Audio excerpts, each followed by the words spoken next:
بسم اللہ الرحمن الرحیم الحمدللہ۔ آج ہماری تلاوت کا آغاز سورہ انعام 7واں پارہ مکی صورت ہے۔ مکی صورتوں میں توحید، رسالت، قیامت کا تذکرہ، اللہ کی وحدانیت کے دلائل ہیں، عقلی بھی ہے، نقلی بھی ہے۔ زمین و آسمان کا پیدا کرنے والا خود انسان کی تخلیق اللہ نے فرمائی، مٹی سے فرمایا، روشنی بھی وہی پیدا کرتا ہے، اندھیرے بھی وہی پیدا کرتا ہے۔ یہ مشرکین عرب آپ سے مطالبے کرتے ہیں، من پسند کے معجزے طلب کرتے ہیں، یہ صرف معاندانہ ہے۔ اگر فرشتہ بھی ان کے پاس آتا تب بھی یہی کہتے کہ ہم انسان ہیں، بشر ہیں، یہ فرشتہ ہے، ہم اس کے کیسے پیروکار بنیں۔ زمین پہ چلو پھرو، پیغمبروں کی تکذیب کرنے والوں کا انجام کیا ہے وہ نظر آئے گا۔ پھر مسلمانوں کا اور اہل اسلام کا ایک انقلابی عقیدے کا تذکرہ ہے۔ مسلمانوں کا عقیدہ ہے نفع اور ضرر کا مالک اکیلے اللہ۔ یہ ایک ایسا عقیدہ ہے اگر یہ اندر بیٹھ جائے آدمی مخلوق سے بے نیاز ہو جاتا ہے اور اس خالق اور مالک کا نیاز مند بن جاتا ہے۔ پھر اس کے اندر وہ قوت اور طاقت بھر جاتی ہے کہ یہ مسلمانوں کی مٹھی بھر جماعت بھی کفر کی بڑی بڑی طاقت پہ غالب آ جایا کرتی ہے۔ یہ عقیدہ آ جائے کہ نفع اور ضرر صرف اللہ کا اختیار، وہ نفع دینے پہ آئے تو کوئی ضرر نہیں دے سکتا، اور وہ پکڑنے پہ آ بھائی کوئی نہیں بچا سکتا۔ ساری دنیا میری دشمن بن جائے، مولا مجھے بچانا چاہے کوئی میرا بال بھی بھیگا نہیں کر سکتا۔ ساری دنیا اکٹھی ہو کے میری حمایتی بن جائے، اللہ مجھے محروم کرنا چاہے کوئی نہیں نفع پہنچا سکتا۔ تو نفع اور نقصان ایک اللہ کے ہاتھ میں ہے۔ اگر یہ عقیدہ آ جائے تو بندہ جعلی عاملوں سے بچ کر اللہ کے دربار پہ آ جائے اور اس کو راضی کر لے، اگر یہ عقیدہ پختہ ہو جائے۔ ورنہ تو یہ پتھروں کے سامنے بھی جھکتا ہے، درختوں کے سامنے جھکتا ہے، مردوں پر بھی سجدے کیا کرتا ہے، قبروں پر بھی مر مٹتا ہے۔ اگر یہ یقین آ جائے، ایمان آ جائے کہ نفع نقصان کا مالک تو اللہ ہے، اسی کے ہاتھ میں ہے زندگی اور موت ہے، زمین و آسمان کا سارا نظام اسی نے بنایا ہے۔ پھر اللہ نے قیامت کا تذکرہ فرمایا، قیامت کے انکار کرنے والے بڑے گھاٹے میں ہیں۔ یہ دنیا تو ایک کھیل تماشا ہے، آخرت کی زندگی تو وہ ہے۔ یہ چھوٹی سی زندگی یہ صرف اس لیے ہے کہ کل کے لیے تم کیا سامان مہیا کر سکتے ہو، کل کی زندگی کے لیے کیا سامان مہیا کر سکتے ہو، اور وہ جو سامان اچھا مہیا کرتا ہے وہی حقیقت میں کامیاب ہے۔ حقیقی زندگی وہی ہے، اس کا تذکرہ فرمایا۔ پھر اللہ کے نبی صلی اللہ علیہ وسلم کی خدمت میں کچھ غرباء رہا کرتے تھے، تو مشرکین مکہ کے سردار کہتے ان کے ہوتے ہوئے ہم آپ کی نشست پہ آئیں، یہ ہمارے لیے قابل قبول نہیں ہے۔ الیاذ باللہ، ان کے خیال میں غریب ذلیل ہوتا ہے، غریب ذلیل ہوتا ہے۔ اسلام میں عزت اور ذلت کا معیار پتہ ہی کیا ہے؟ اسلام میں عزت اور ذلت کا معیار کیا ہے؟ عزت اور ذلت کا معیار یہ ہے کہ کون آخرت کا سامان زیادہ کرنے والا ہے، اسلام میں وہ عزت والا ہے، اور کون آخرت کے سامان سے خالی ہے وہ ذلیل بھی ہے اور وہ گھاٹے میں بھی ہے، اور حقیقت میں وہی غریب ہے۔ اور جس کی ساری زندگی اسی دنیا کے گرد گھومتی ہے اس کے ہاں عزت کے معیار اور ذلت کے معیار اور ہیں۔ جس کے پاس دنیا کا عہدہ، منصب اور اسٹیٹس مل جائے وہ اسے عزت دار سمجھتا ہے، اور جو ان چیزوں سے خالی ہو جائے اسے وہ ذلیل سمجھتا ہے۔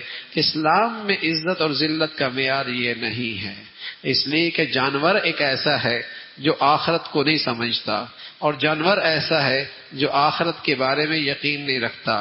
مسلمان تو ہوتا ہی وہ ہے جو زندگی یہ آخرت کی خاطر جیتا ہے، یہ زندگی جیتا ہی آخرت کی خاطر ہے، اور جس کے ہاں صرف دنیا ہی دنیا ہے اس کے ہاں عزت اور ذلت کے معیار وہ ہیں جو ایک جانور کے ہوتے ہیں، کہ جس کے پاس چارہ زیادہ ہے، جس کے پاس ساز و سامان زیادہ ہے، وہ جسے کہیں کہ اچھا جانور کہلایا جا سکتا ہے، اچھا انسان نہیں کہلایا جا سکتا، اس کا تذکرہ فرمایا۔ اور پھر ساتھ تذکرہ فرمایا اللہ کی بڑائی، اللہ کا تذکرہ۔ اللہ جب پکڑنے پہ آ جائے تو وہ ہر چیز پہ غالب ہے۔ پھر دنیا میں اللہ نافرمانوں کو سزا 3 مختلف انداز سے دیتا ہے، آسمان سے عذاب بھیج دے، زمین سے کوئی عذاب کی شکل بنا دے، یا ان کے آپس میں باہم انہیں دستے گریبان کر دے۔ اللہ کے نبی صلی اللہ علیہ وسلم نے اپنی امت کے لیے دعا فرمائی، اے اللہ میری امت کو آسمانی عذاب سے مکمل طور پہ ہلاک نہ کرنا، زمین کے عذاب سے بھی مکمل طور پہ برباد نہ کرنا۔ تیسری دعا فرمایا آپ کی امت میں یہ آزمائش آئے گی کہ یہ آپس میں دستے گریبان رہے گی، آپس میں دستے گریبان رہے گی۔ اور پھر تذکرہ فرمایا بری صحبت سے بچو، بری صحبت سے بچو، بری سوچ بری نظریات رکھنے والوں کی صحبت سے بچو، اس لیے کہ صحبت کا اثر ہوتا ہے۔ بس اوقات آدمی کے اندر برائی سرایت کر جاتی ہے بروں کی صحبت میں بیٹھتی ہوئی ہے، اور اسے اندازہ بھی نہیں ہوتا۔ بس اوقات برائی کا اثر یہ ہوتا ہے کہ اسے برائی نہیں لگتی، بروں کی صحبت میں بیٹھ کر اس کی مذمت فرمائی اور اس سے روکا اور اس کا تذکرہ فرمایا۔ پھر حضرت ابراہیم علیہ السلام کا تذکرہ ہے۔ اللہ کے توحید کے سب سے بڑے علم بردار، بڑی آزمائش تھی، گھر میں والد خود شرک کرنے والے تھے، ابراہیم علیہ السلام نے ان سے بھی برات کا اعلان فرمایا۔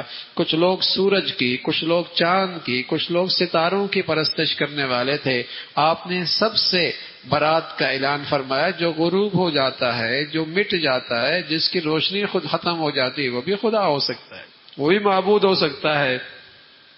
پھر اللہ رب العزت نے ابراہیم علیہ السلام کے بعد مختلف انبیاء کا تذکرہ فرمایا، سبھی توحید کے علم بردار تھے اور ایک اللہ کی وحدانیت پہ یقین اور دعوت دینے والے تھے، اس کا تذکرہ فرمایا۔ شرک میں تبھی مشرک مبتلا ہوتا ہے اسے اللہ کی پہچان نہیں، اللہ کی قدرت نہیں جانتا، اللہ کی بڑائی سے واقف نہیں ہے، اس کا تذکرہ فرمایا۔ پھر اس کی قدرت بتائی کہ کیسی ذات ہے، گٹھلی ہے اور اس کو اللہ رب العزت پھاڑتا ہے، اور اس پھاڑنے کے اندر سے کس طریقے سے اللہ سبزہ پیدا کر دیتا ہے، اور ایک ایسا سبزہ جو بہت ہی نازک لیکن گرم سرد ہواؤں میں اللہ اس کی حفاظت کرتا ہے اور اسے پروان چڑھتا ہے۔ کاشتکار تو مٹی ڈال سکتا ہے، کھاد ڈال سکتا ہے، زمین نرم کر سکتا ہے، لیکن اس زمین کے اندر بیج کا پھٹنا، گٹلی کا ٹوٹنا، سلیقے سے پھٹنا، یہ کون کرتا ہے؟ اور پھر اس کے اندر سے کومپل کا نکلنا، وہ بھی سرسبز اور پھر گرم سرد ہواؤں کی حفاظت، یہ کون ذات ہے؟ یہ اس کی قدرت ہے اور اسی کی شان ہے۔ وہی مردوں سے زندہ اور زندوں سے مردہ پیدا کرنے والا ہے۔ رات دن کا سارا نظام یہ اسی کی قدرت کا مظہر ہے۔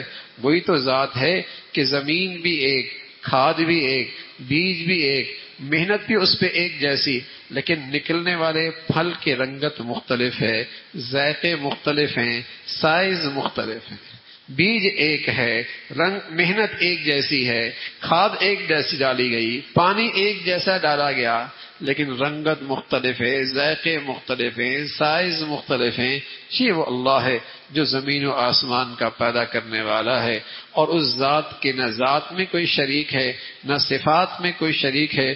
اسی کی بڑائی کا تذکرہ فرمایا، اور اسی کا تذکرہ فرمایا کہ جس سے اللہ رب العزت ہدایت چھین لیتا ہے اس کے دل الٹ پلٹ ہو جاتے ہیں۔ پھر فرمایا 8ویں سپارے کے آغاز میں کہ اگر ہم ان کی طرف ان کے من پسند کے معجزے بھی دے دیں، انہوں نے پھر بھی نہیں مانا، اس لیے کہ ان کے اندر تو عناد ہے، ان کے اندر تو ضد ہے۔ اور فرمایا برائی کی طرف وہی لوگ مائل ہوتے ہیں جن کے اندر برائی ہو جاتی۔ جب یہاں گناہوں کی ظلمت ہوتی ہے تو آدمی کو گمراہ نظریات اس کے لیے قابل قبول ہو جاتے ہیں، اور جب یہاں نیکیوں کا نور ہوتا ہے تو پھر آدمی کی نسبت اور آدمی کی مناسبت نیکوں سے اور نیکی سے ہونے لگتی ہے۔ اس کا تذکرہ فرمایا، ایمان والوں کو تلقین فرمائی، ظاہری گناہوں باطنی گناہوں سب چھوڑ دو۔ کچھ گناہ اعضاء اور جوارح سے ہوتے ہیں اور کچھ گناہ دل کرتا ہے۔ دل کے گناہ تکبر ہے، حسد ہے، کینہ ہے، بغض ہے۔ تو فرمایا کچھ دین کا تعلق ظاہری جوارح سے ہے اور کچھ دین کا تعلق باطن کی زندگی سے ہے. وَذَرُوا ظَاهِرَ الْإِثْمِ وَبَاطِنَهُ، ہر قسم کے گناہوں سے دوری اختیار کرو، اس لیے کہ گناہ کی سزا آتی ہے، دیر سویر ہوتی ہے، لیکن آدمی اپنے کیے کا انجام دیکھتا ہے. اس کا تذکرہ فرمایا جس کے لیے اللہ رب العزت ہدایت کا فیصلہ فرما دیتے ہیں، پھر اسلام کے کسی حکم پر اسے شک اور شبہ نہیں رہتا، اس کا سینہ اسلام کے ہر حکم کے لیے کھل جاتا ہے. ایک صحابی کہنے لگے یا رسول اللہ، اسلام کے لیے میرا دل کھل جائے اس کی علامت کیا ہے؟ فرمایا جب نور ایمان کا اندر اترتا ہے ہدایت کا تو اس کی علامت یہ ہے کہ التجافی عن دار الغرور والانابۃ الی دار الخلود والاستعداد للموت قبل النزول. اس کی علامت یہ ہے کہ جب ہدایت کا نور آتا ہے کہ دنیا کی زندگی سے آدمی کا دل اچاہٹ ہونے لگتا ہے اور آخرت کی زندگی کی طرف آدمی کا دل مائل ہو جاتا ہے اور اپنے وطن اصلی جانے سے پہلے اس کی تیاری میں مشغول ہو جاتا ہے. فرمایا یہی علامت ہے کہ اسے اللہ نے ہدایت کا نور عطا فرما دیا. اسی کا تذکرہ فرمایا اور ساتھ ساتھ اس بات کا تذکرہ کہ اللہ رب العزت کا ایک نظام ہے کہ جب افراد اللہ کی نافرمانی اور اللہ کے حقوق، اللہ کے احکامات کی، اللہ کے احکام نافرمانی کرتے ہیں تو پھر بس اوقات اللہ اپنے بندوں میں سے دنیا ہی سے کچھ ظالم ان پہ مسلط کر دیتا ہے. یوں ظالم کے لیے عذاب کا باعث بنتا ہے. اس کا تذکرہ فرمایا. پھر مشرکین کا تذکرہ فرمایا کہ مشرک بھی عجیب ذہنیت رکھتا ہے. جب حصے نکالتا ہے اپنے کھیت کے، اپنی کاشتکاری کے، تو اللہ کا بھی حصہ رکھتا ہے، اپنے معبودوں کے لیے بھی رکھتا ہے. لیکن معبودوں کا حصہ اللہ کے حصے میں مل جائے تو گھبرا اٹھتا ہے، معبود ناراض ہو جائیں گے. اور اللہ کا حصہ اگر معبودوں کے حصے میں مل جائے کوئی فکر نہیں کرتا. تو ایسا ہی کوئی حال ہے اللہ کا معاملہ. اللہ بڑا مہربان ہے، اللہ بڑا مہربان ہے. مزار کے پاس سے گزریں گے، آواز موسیقی کی کم کر دیں گے، بند کر دیں گے. اللہ کے گھر سے گزریں گے، اس کو آواز کو بلند کر کے گزر جائیں گے. اللہ بڑا مہربان ہے، کوئی شک نہیں اللہ بہت مہربان ہے. لیکن اللہ کی پکڑ بھی بڑی سخت ہے، اللہ کی پکڑ بھی بڑی سخت ہے. یہ مشرک کا مزاج ہے، اللہ کے حق میں کوتاہی کرے فکر نہیں ہوتی، اور ان معبودوں کے حق میں کوتاہی کرے خوف اور اندیشہ اور گھبراہٹ ہو جاتی ہے. اس کا تذکرہ فرمایا. پھر بتوں کے نام پہ بچے وقف کر دیتے ہیں اور بتوں کے نام پر پھر جانور پیش کر دیتے ہیں اور ان کو اپنے اوپر حرام قرار دیتے ہیں. اس کا تذکرہ فرمایا. پھر اللہ رب العزت نے تذکرہ فرمایا کہ اللہ نے حرام چیزیں وہ نہیں کی جن کو تم حرام قرار دیتے ہو اپنے بتوں کی خاطر. حرام کردہ چیزیں یہ ہیں. ہم تمہیں بتاتے ہیں کہ حرام کردہ چیزیں کیا ہیں.